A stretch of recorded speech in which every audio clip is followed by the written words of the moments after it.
Welcome to the deep dive. So today we're jumping into a challenge that, well, pretty much everyone bumps up against, right? Hmm. How do you actually tell someone they need to change something, maybe improve, without them just, bam, putting up those walls? Yeah, that immediate defensiveness, it shuts everything down. Exactly. It's that really delicate moment where you need to give feedback, but it could so easily go wrong. Absolutely. And getting that right is just so critical. And leadership, when you're working with others, even, in personal relationships, Totally. it's all about delivering that potentially tough message Hmm. in a way that actually opens the door, doesn't slam it shut, fostering receptiveness, not resistance. Right. And the core of our deep dive today, it comes from this really interesting chapter we looked at, focused on leadership and influencing people. Hmm. But we've also sort of woven in insights from other related materials, too. Yeah, to give it a bit more breadth. Exactly. Yeah. Our mission really is to blend these sources, unpack the practical strategies they suggest, understand the psychology underneath it all. And hopefully pull out some things you can actually take away and use. Think of it as maybe a shortcut to getting better at a key skill, learning from, well, presidents, generals, everyday business examples, making those tough talks a little less tough. And the central idea, the core principle that jumps out from our main source, it's actually quite powerful.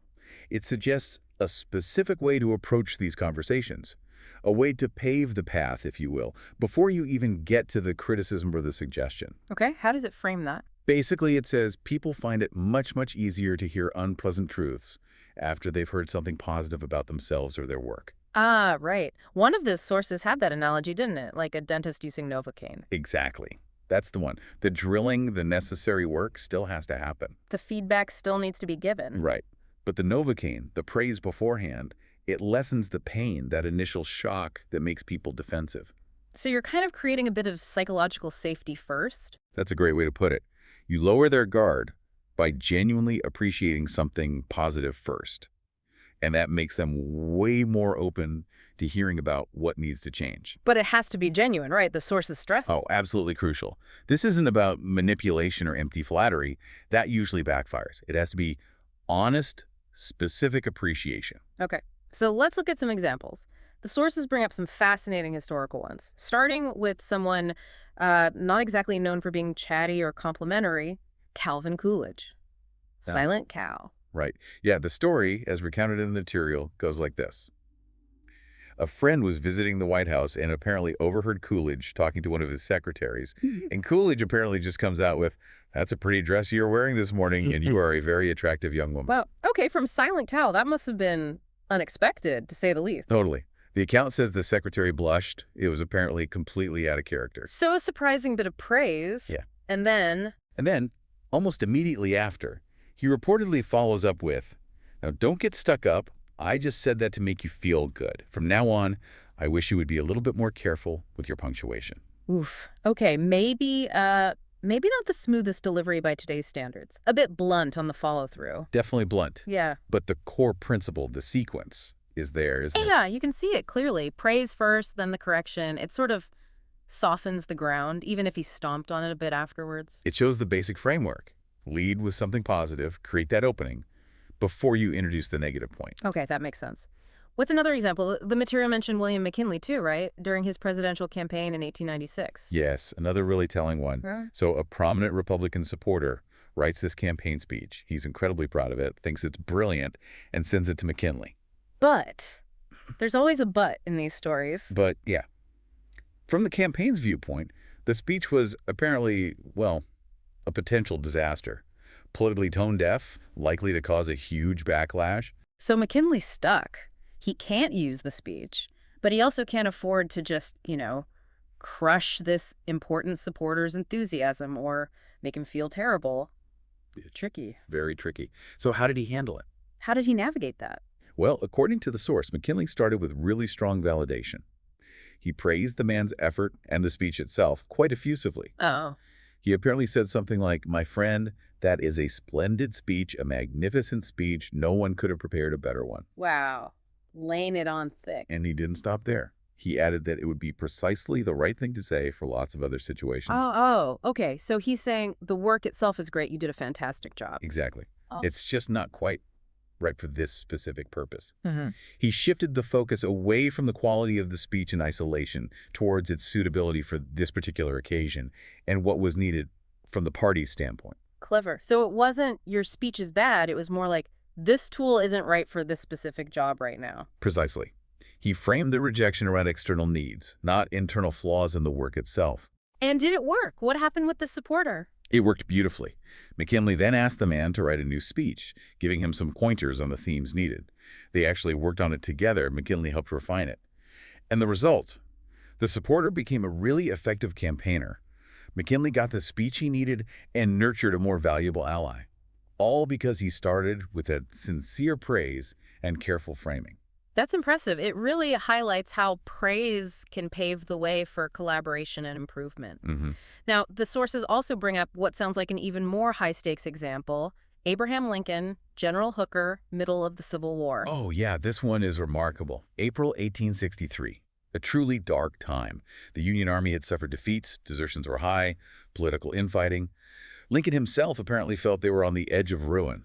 And in that climate, he's just put General Joseph Hooker in command of the main army, the Army of the Potomac. Right, but Lincoln had, let's say, significant reservations about Hooker. His arrogance, his tendency to criticize superiors, rumors about him. Things were complicated. So Lincoln needs to communicate these really grave concerns to the guy he just handed the reins to, arguably the most important military command, at this incredibly fragile moment, no pressure. Exactly. And the source material presents this letter Lincoln wrote as maybe his sharpest, most critical letter as president. Yet, it perfectly exemplifies this principle we're discussing. Apparently, it was considered so significant it sold for a huge sum back in 1926. Wow. Okay, so how did Lincoln structure this incredibly difficult message? It's just masterful, really. He starts off by confirming the appointment, saying he placed Hooker in command for sufficient reasons. Okay, step one, validate the person, validate the decision, build that foundation. Correct. Then he gently introduces the negative part. But listen to the wording. There are some things in regard to which I am not quite satisfied with you. Not quite satisfied. Given the context, that's some serious understatement. Huge understatement. The source points this out as peak tact and diplomacy, a very, very soft entry point for what's coming. Okay, so he opens the door to criticism very carefully. What next? Then, after that gentle intro to the negatives, he layers on significant praise. He tells Hooker he believes he's a brave and skillful soldier.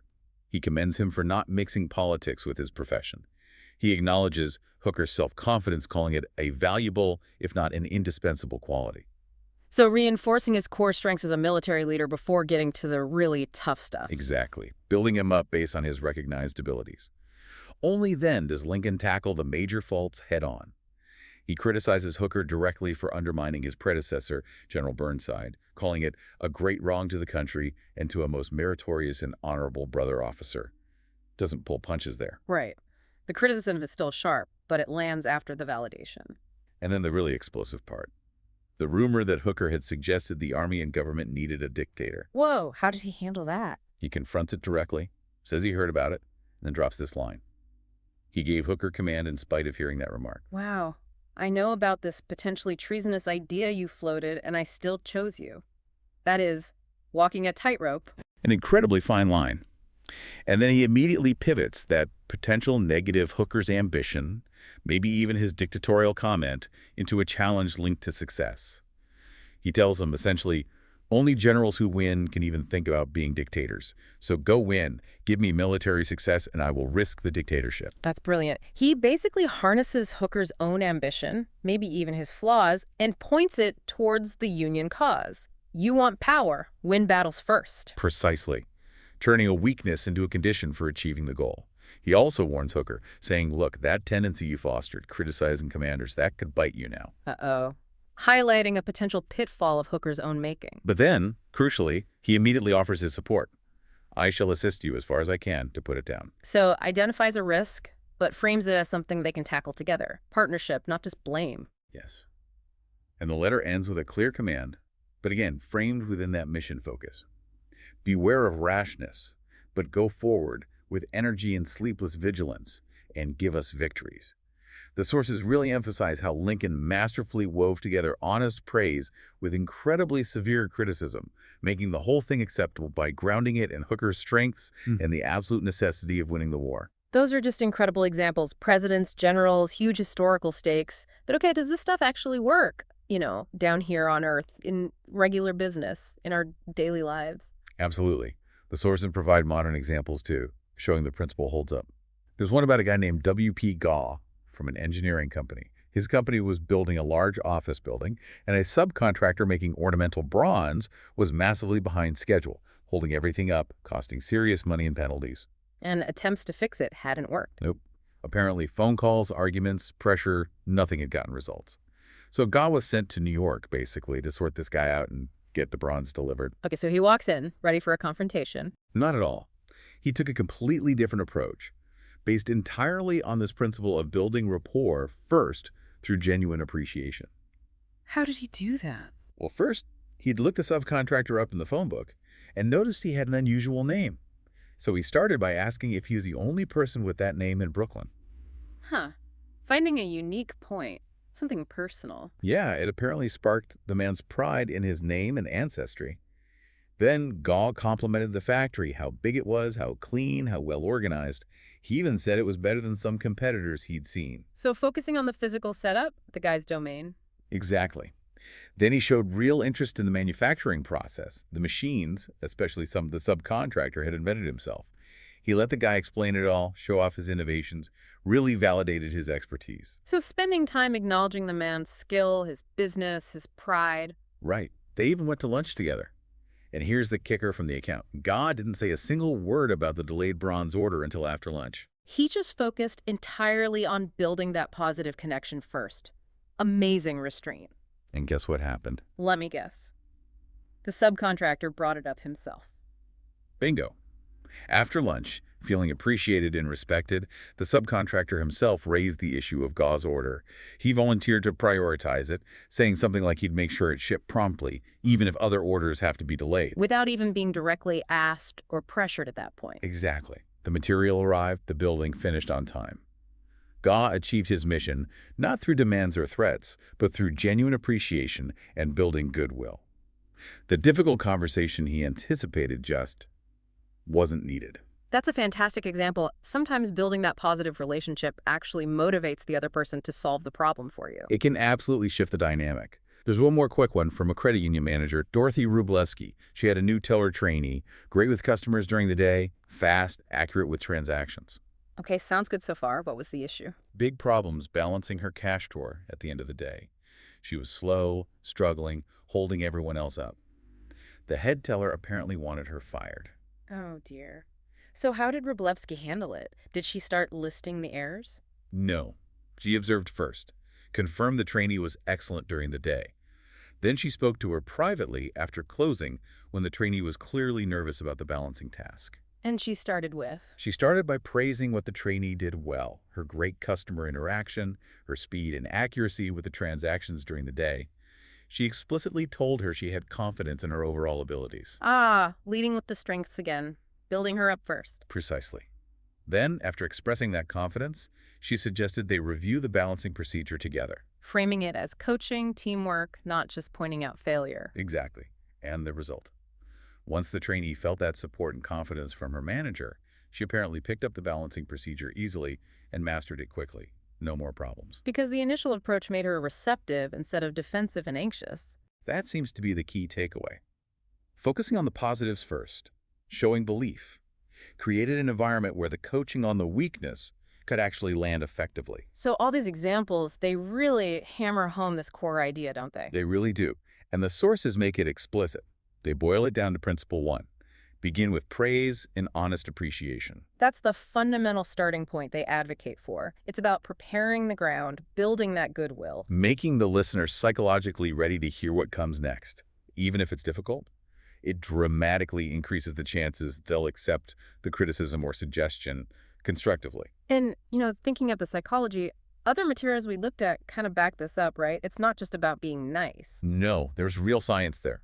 Sincere praise can actually reduce the brain's threat response. When we feel attacked or criticized, Our defenses go up, fight or flight. But praise signals safety, respect. Exactly. It activates different neural pathways, ones associated with reward and connection. It taps into that basic human need to feel competent, valued, seen. Which makes total sense. If someone walks up and just lists your flaws, your instinct is probably to argue or shut down. Right. But if they start by acknowledging something you did well, something they genuinely appreciate, you're much more likely to think, okay, maybe they have a point about this other thing too. You're just more open. But that word genuine keeps coming up. It feels really important. Absolutely critical. The sources are clear on this. Phony flattery, insincere praise, people usually see right through that. And that would probably make things worse, wouldn't it? Build distrust. For sure. It can feel manipulative and completely undermine the feedback you're trying to give. So the effort has to be in finding something truly appreciable, something specific and honest. That's a key distinction. It's not just a mechanical formula, say something nice, then say the bad thing. It requires actually seeing the good in the other person or their work. Yes. And while, there are other ways to give feedback, maybe focusing purely on objective behaviors or looking only towards future goals, this praise-first approach seems particularly powerful when you specifically need to address a current issue, a mistake, or an area for improvement directly. It kind of primes the pump for receptivity, as you said earlier. Exactly. So looking back at this deep dive then, the pattern seems really clear. Across centuries, different fields, politics, military, construction, banking. The common thread holds. Starting with genuine, honest appreciation for the person or their efforts lays the essential foundation for tackling sensitive issues effectively. It seems to shift the whole interaction from potential confrontation to something more like mutual respect aiming for improvement. Well said. And bringing this back to you, listening right now, think about those feedback conversations you might dread, or maybe ones that didn't go so well in the past, whether it's with someone on your team, a project partner, maybe even family or friends.